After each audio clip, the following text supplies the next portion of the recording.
বলছিলাম শুরুতেই যে আমি ৬ বছর আগে আপনার সাথে আমার সর্বশেষ আমি যখন আপনার সাক্ষাৎকার নিয়েছিলাম সেটা ছিল ২০১৮ এর সেই রাতের ভোটের নির্বাচনের পরপরই।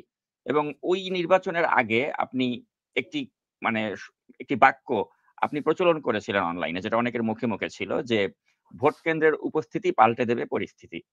কিন্তু পরবর্তীতে আমরা দেখলাম যে শেখ হাসিনা এমনই একটি জালিয়াতি নির্বাচন করল যে আমরা আসলে ভোট কেন্দ্রের উপস্থিতি কোনো কিছু ম্যাটার করেনি। সে মারমার কাট করে পুরো একটা মানে রাতের ভোটের নির্বাচন করে ফেলল। তো আমরা আশাহত হলাম এবং সেই প্রশ্নটাই আমি আপনাকে করেছিলাম যে আপনি বলেছিলেন ভোট কেন্দ্রের উপস্থিতি পাল্টে দেবে পরিস্থিতি। সেটা তো হলো না। একইভাবে আপনি দেখুন আপনি বা আমি আমরা সকলে ভেবেছিলাম যে জুলাই অভ্যুত্থানের পর ডক্টর মোহাম্মদ ইউনূসের হাত ধরে আমরা একটা পরিবর্তনের বাংলাদেশ চেয়েছিলাম। কিন্তু ৯ মাস না যেতেই আমরা একটা আশা ভঙ্গের বেদনায় কিন্তু কাতরাচ্ছি। তো ওই যে ১৮ সালে আমরা যেভাবে আশাহত হয়েছিলাম হাসিনার মতো একটা ফ্যাসিস্টের দ্বারা, এখনো এসে দেখা যাচ্ছে আমরা ওই যে একটা রক্তক্ষয়ী অভ্যুত্থানের পরেও আমরা এখনো আশাহত। তো আমি প্রশ্নটা শুরু করতে চাই, অনুষ্ঠানটা শুরু করতে চাই আজকে এভাবেই যে আমরা কি বারবার এভাবে আশাহতই হব? না ঠিক আছে। ওইটা নির্বাচনে আশাহত একটা তো হয়েছিলাম এবং আম ভোট কেন্দ্রের উপস্থিতি পাল্টে দেবে পরিস্থিতি সেইটা ১৮ তে হয়নি। কিন্তু ২৪ এ তো হয়েছে, তাই না? অর্থাৎ মানুষের উপস্থিতি পাল্টে দিয়েছে। শেখ হাসিনার লৌহ দণ্ডের যে স্বৈরশাসন, মাফিয়াতন্ত্র সেটা উৎখাত হয়েছে। তার সমস্ত রকম মেকানিজম, রাষ্ট্রীয় বাহিনী, পরিকল্পনা, আ বিদেশি প্রভুদের ইন্ধন সবকিছুকে আমরা একেবারে কি বলে পরাজিত করতে সক্ষম হয়েছে ওই একটাই কারণে, মাঠের উপস্থিতি। মাঠ হলো সবকিছুর নিয়ন্ত্রক। তো ১৮ তে আমরা পারিনি, ২৪ এ তো আমরা পেরেছি। এখন এখন ২৪ এর জুলাই অর্থাৎ ৩৬ জুলাই ৫ আগস্টের পরের যেই পথ চলা, সেই পথ চলাটাতে আমাদের হতাশা আছে, আমাদের কিছু আম এটাকে কি বলে? আ চাওয়া পাওয়ার ঘাটতি আছে। কিন্তু আমি আর ওইটার সাথে এইটা মিলাবো না। আমি মনে করি we are in very good shape. আ এইটা আমাদের সামনে অনন্ত সম্ভাবনাই উকি দিচ্ছে। এমন না যে আহামরি কিছু প মানে ইয়ে হবে। এই মুহূর্তে যদি ডক্টর ইউনূস চলেও যান, কি হবে? আপনাকে তো প্র্যাকটিক্যালি ভাবতে হবে যে ধরুন আ ডক্টর ইউনূসের বয়স ৮৫ বছর। কালকে আল্লাহ না করুক উনি স্ট্রোক করেন। স্ট্রোক করে মারা গেলেও তো আমাকে স্টেপ ইন করতে হবে। আমাকে তো সামনে আগাতে হবে। এমন না যে কারোর জন্য কোনো কিছু থেমে থাকে। আমাদের সবচেয়ে বড় হার্ডল কি? একটা ১৭ বছরের মাফিয়াতন্ত্রকে আমরা উৎখাত করেছি। আমাদের উৎখাত করেছিলাম কোন স্বপ্নে? স্বপ্নে যে আমরা গণতন্ত্রে ফিরবো, ভোটাধিকারে ফিরবো। আমাদের কিছু কাঙ্ক্ষিত সংস্কার দরকার যেন পরবর্তীতে যেই সরকারে আসুক সে আবার হাসিনার মতো ফ্যাসিস্ট না হতে পারে। কিন্তু সেই চাওয়াগুলোকে ব্ল্যাকমেইল করা হয়েছে গত ১০ মাসে। এটা একটা বড় ডিসঅ্যাপয়েন্টমেন্ট। এবং ব্ল্যাকমেইল মানে আমাদের সেই সংস্কারের চাওয়াগুলোকে সামনে একটা মূলা দেখিয়ে অন্য কিছু ভেতরে পরিকল্পনা করা হয়েছে। যেইটা ডিসঅ্যাপয়েন্টিং। কিন্তু আপনাকে দেখতে হবে যে ডিসঅ্যাপয়েন্টমেন্ট হলে তো হবে না। আপনাকে মানুষ এই চালাকি ধরে ফেলেছে এবং বেশিরভাগ মানুষ ধরে ফেলেছে। সুতরাং খুব আর্লি স্টেজে আমরা আছি এই চালাকি ধরে ফেলার। এবং রোগ বোঝা গেছে কোথায়। এখন রোগটা কিভাবে নির্ণয় হবে? অপারেশন হবে নাকি এইটার অন্য ইনজেকশন দেয়া হবে না অ্যান্টিবায়োটিক দেয়া হবে? এটা এখন সামনে আসবে আগামী ২, ৪, ৫ দিনের মধ্যে। সুতরাং আমি খুব বেশি হতাশ না। আমি মনে করি যে we are on the right track. আপনি বলছেন "We are on the right track" এবং আপনি একটা অপটিমিস্টিক টোনেই কথা বলছেন। কিন্তু আমরা তো মানে যেই মানুষটি আমাদের এই রাষ্ট্র ক্ষমতার দায়িত্বভারটি গ্রহণ করেছিলেন, আমরা তো তাকে জানি একজন বিশ্ব বরেণ্য একজন ব্যক্তিত্ব। এবং তিনি এমন কোনো মানে বড় অ্যাওয়ার্ড তিনি পাননি। তিনি নোবেল পিস প্রাইজ পেয়েছেন। পাশাপাশি তিনি যুক্তরাষ্ট্রের প্রেসিডেন্সিয়াল গোল্ড মেডেল পেয়েছেন। অনেক পুরস্কারে তিনি ভূষিত হয়েছেন। তো তার মতো একজন মানুষ তার এই জীবনে এসে তো আসলে চাওয়া পাওয়ার কিছু থাকতে পারে না। একটি সুষ্ঠু নির্বাচন দিয়ে একটি ডিগনিফাইড ওয়েতে তিনি ক্ষমতা থেকে বিদায় নিবেন এবং একটা গণতান্ত্রিক সরকার ক্ষমতায় আসবে। কিন্তু হঠাৎ করে মনে হচ্ছে যেন তিনি কারো বা একটা চক্রের খপ্পরে পড়ে গেলেন, নাকি তিনি নিজেই চাচ্ছেন যে নিজেকে বিতর্কিত করতে? আপনার কি মনে হয় যে ডক্টর ইউনূস কারো ফাঁদে পড়লেন? নাকি আপনি মনে করেন যে আজকের এই সিচুয়েশন এর জন্য উনি নিজেই দায়ী? এটা ২ টা রকম ব্যাখ্যা থাকতে পারে। আম এম উনি ফাঁদে যে পড়েছেন এ বিষয়ে কোনো সন্দেহ নেই। কিন্তু উনি যখন দায়িত্বে এসেছিলেন তখন অ একটা সরল মনেই দায়িত্বটা এসেছিলেন যে না তার উপর যে অর্পিত দায়িত্ব সেটাকে তিনি কাজ করতে এসেছিলেন। আমরা দেখেছি ক্ষমতার গ্রহণের মাস ২-৩ পর্যন্ত যখন সর্বশেষ এমনকি নুরুল কবিরের সাথে সাংবাদিক নিউজের সম্পাদক সাক্ষাৎকারে তখনও আমি দেখেছিলাম যে না তার ভিতরে ওই সরলতাটুকু আছে। কিন্তু সমস্যা বাধলো কোথায়? সমস্যা বাধলো যখন পরিকল্পিতভাবে ৫ বছরের একটা হাইপ তোলা হলো এবং এই হাইপটা তোলা হয়েছে পরিকল্পিতভাবেই বাংলাদেশের আ এটাকে কি বলে? উগ্র ধর্মান্ধ গোষ্ঠী এবং আম এই স্বাধীনতা বিরোধী রাজনীতি নিয়ে যারা রাজনীতি করে তাদের তরফ থেকে কেননা তারা মনে করে যেকোনো পন্থাতেই তারা শেখ হাসিনার লুঙ্গির নিচে রাজনীতি করবে তবুও বাংলাদেশ জাতীয়তাবাদী শক্তি বিএনপির হাতে ক্ষমতা যেন না আসে। এটা তাদের মরণপণ। একদম ওপেন সিক্রেট। আজকেও যদি আপনি তাদের কমেন্টস এবং অন্যান্য বিষয়ে দেখেন, এদেরকে সামাজিক মাধ্যমে বলা হয় আলবটর বলা হয়। আলবটর হচ্ছে আল বদর ৭১ এর যে বাহিনী তাদের এ এ তাদের এটাকে কি বলে?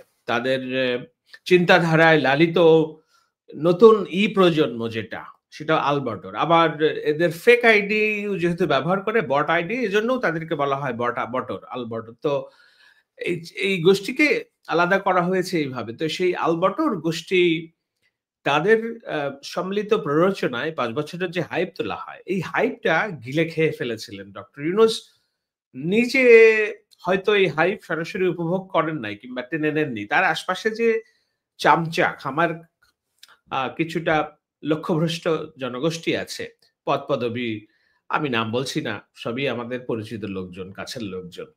তারা এটি ডক্টর ইউনূসের কানে দিয়েছেন যে লোকজন তো আমাদেরকে বলছে, আমরা ভালো করছি, আমরা ৫ বছর থাকতে পারবো। পলিটিক্যাল পার্টির হাতে কেন আমাদের ক্ষমতা দিতে হবে? আমাদের তো এই ম্যান্ডেট নাই। আমাদের we got mandate to do everything. তো এই ধরনের বাক্যগুলো উনি খেয়েছেন। খাওয়ার প্রেক্ষিতে উনার মনে হয়েছে যে এবং উনি আল জাজিরাতে সাক্ষাৎকারে বলেছেন, মানুষ তো বলছে না আমাদেরকে চলে যেতে। তার মানে কি? তার স্বরাষ্ট্র উপদেষ্টা বলছে, মানুষ বলছে, লোকজন বলছে আমাদেরকে ৫ বছর থাকতে।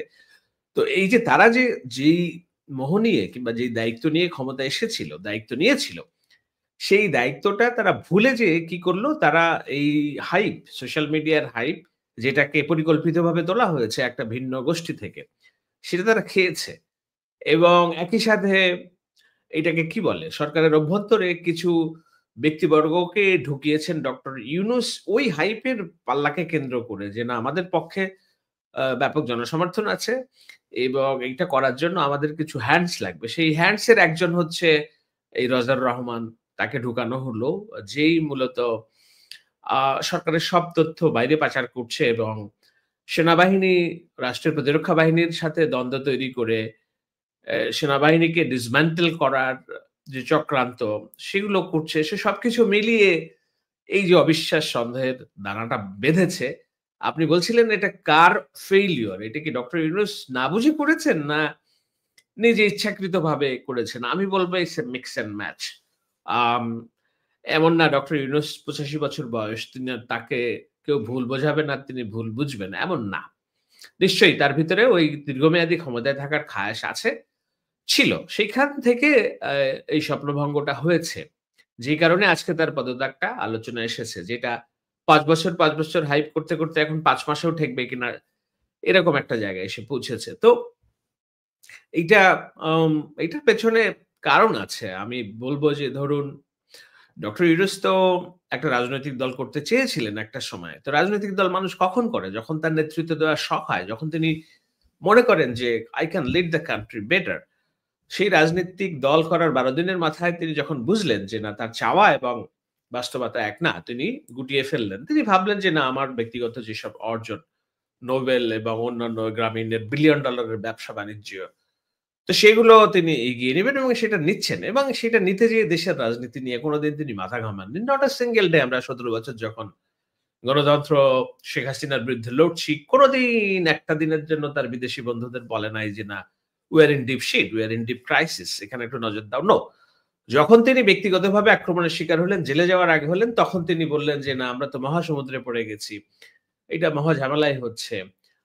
সুতরাং এবং জুলাইকেও যে তিনি ধারণ করেন এটা আমার আমি বিশ্বাস করি না। কারণ জুলাইকে ধারণ করলে জুলাইয়ের ম্যাসাকার যখন হচ্ছে তখনও ইউনূস সেন্টার থেকে একটা বিবৃতি আমরা পেতাম। আমরা পাইনি। বরঞ্চ জুলাইয়ের সবচেয়ে বড় বেনিফিশিয়ারি হিসেবে ডক্টর ইউনূস নিজে অনেক সুযোগ সুবিধা নিয়েছেন গত ১০ মাসে।